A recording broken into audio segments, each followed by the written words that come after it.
Eu era amante de um cara aí que era meu colega de trabalho. Aí vocês acreditam que no dia da confraternização da nossa empresa ele botou a mulher dele pra sentar na mesma mesa que eu, do meu lado?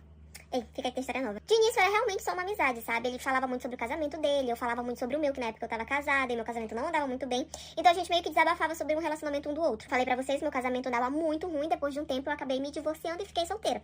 Mas a minha amizade com ele continuou e tal, a gente conversava sobre outras coisas da vida e ele sempre falava muito do casamento dele. Só que, claro, depois de tanta intimidade, depois de tanta conversa, eu acabei despertando alguns sentimentos por ele, né? E eu me sentia muito mal com aquilo.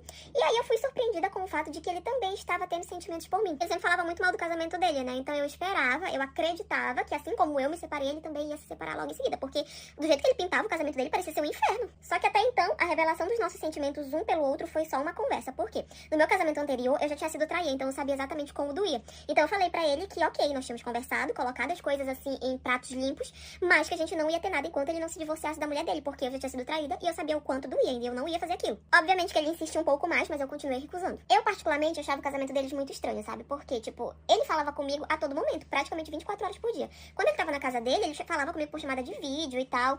E assim, ele me falava que o casamento deles estava desgastado, que eles dormiam em quartos separados, que eles não estavam juntos de fato, que ele ainda não tinha separado por causa dos filhos e não sei o quê.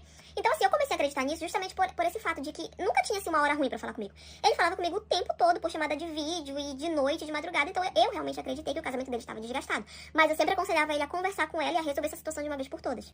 Bom, belo dia ele me chamou pra sair e eu, por gostar muito dele e realmente acreditar que o casamento dele não tava indo bem, acabei aceitando. Tipo, eu já tinha esperado muito tempo. E assim, eu tava naquele negócio, meu Deus, eu preciso ficar com ele, eu gosto dele e tal. Enfim, ele me convidou pra sair, nós saímos, ficamos juntos e tal. Mas no final eu voltei a conversar com ele e falar, eu não vou ser tua amante, resolve a tua situação, pelo amor de Deus. E ele falar pra mim que ia resolver. Enfim, comecei a perceber que ele tava me enrolando, na verdade. Então eu comecei a evitar ele. Bloqueei no WhatsApp, bloqueei nas redes sociais e falei pra ele, ó, ou tu resolve tua situação ou a gente não vai ter nada. E eu realmente passei a ignorar ele de todas as formas possíveis, bloqueei e não voltei a sair com ele mais de jeito nenhum. Enfim, mesmo com toda essa situação humilhante, né, eu amava muito ele, eu tava muito apaixonada. Até que chegou a confraternização da empresa onde a gente trabalhava e cada funcionário podia levar uma pessoa, né? Eu optei por levar a minha irmã. Ele levou a esposa dele. E ele botou a mulher sentada na mesma mesa que eu tava, né? E tipo assim, ele nem apresentou a gente nem nada, ele só largou ela lá na mesma mesa que eu tava e foi embora bater papo com os outros amigos dele da empresa. E assim, ela tava meio sozinha e tal, a mulher começou a puxar assunto comigo. Parte 2.